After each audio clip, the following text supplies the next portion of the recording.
അടിയന്തരാവസ്ഥയിൽ കേരളം ഒരു തടവറയായിരുന്നു.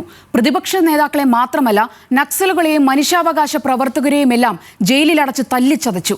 അടിയന്തരാവസ്ഥയിലൂടെ രക്തസാക്ഷികളിൽ ഒരാളായിരുന്നു ഈച്ചിര വാര്യരുടെ മകൻ പി രാജനും.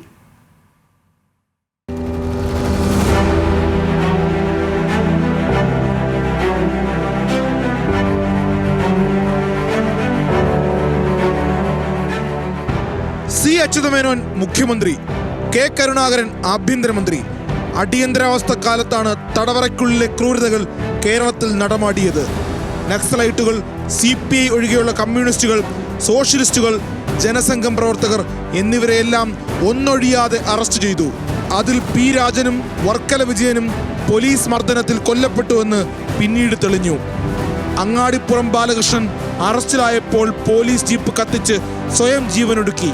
കേരളത്തിലെ ആദ്യ ചാവേർ മരണവും അതാണ്.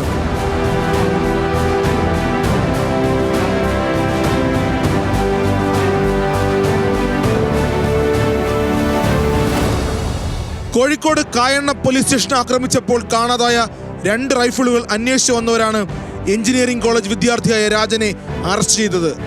കക്കയത്ത് കുറ്റ്യാടി ജലവൈദ്യുത പദ്ധതിക്കായി പണിത വീടാണ് പോലീസ് ക്യാമ്പാക്കി മാറ്റിയത്. അവിടെ വച്ചായിരുന്നു അതിക്രൂര മർദ്ദനമുറകൾ. കക്കയത്ത് മാത്രമല്ല, കൊച്ചി ഇടപ്പള്ളിയിലും തിരുവനന്തപുരം ശാസ്താമംഗലത്തും മർദ്ദനമുറകൾക്ക് മാത്രമായി ക്യാമ്പുകൾ തുറന്നു. ശാസ്താമംഗലം ക്യാമ്പിൽ വെച്ചാണ് വർക്കല വിജയൻ കൊല്ലപ്പെട്ടത്. കാവടിക്കെട്ടും ഗരുഡൻ പറവയും ഉരുട്ടലുമെല്ലാം ഈ ക്യാമ്പുകളിൽ നടന്നു.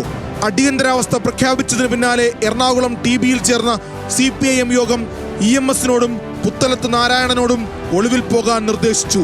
ശേഷിക്കുന്ന മുതിർന്ന നേതാക്കളെല്ലാം അറസ്റ്റിലായി. ഇന്നത്തെ മുഖ്യമന്ത്രി പിണറായി വിജയൻ അതിക്രൂര മർദ്ദനത്തിനിരയായി. അന്ന് MLA ആയിരുന്ന പിണറായി വിജയൻ കീറിയ ഷർട്ടുയർത്തി നിയമസഭയിൽ നടത്തിയ പ്രസംഗം ചരിത്രമാണ്. മുതിർന്ന നേതാക്കൾക്കൊപ്പം SFI നേതാക്കളായിരുന്ന MA ബേബി, കോടിയേരി ബാലകൃഷ്ണൻ, M വിജയകുമാർ, തോമസ് എബ്രഹാം എന്നിവരെല്ലാം ജയിലിലായിരുന്നു. സോഷ്യലിസ്റ്റ് നേതാവ് MB വീരേന്ദ്രകുമാറും അന്ന് സോഷ്യലിസ്റ്റ് കോൺഗ്രസിലായിരുന്ന K ശങ്കരനാരായണനുമെല്ലാം അറസ്റ്റിലായി. പിന്നീട് നടന്ന തെരഞ്ഞെടുപ്പിൽ രാജ്യമെങ്ങും അടിയന്തരാവസ്ഥയ്ക്കെതിരായി വിധിയെഴുതി. കോൺഗ്രസ് സർക്കാർ വീണു. കേരളത്തിൽ മാത്രം K കരുണാകരന്റെ നേതൃത്വത്തിൽ കോൺഗ്രസ് സർക്കാർ അധികാരത്തിൽ വന്നു.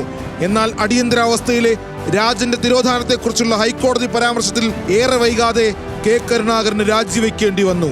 Political desk, news Malayalam.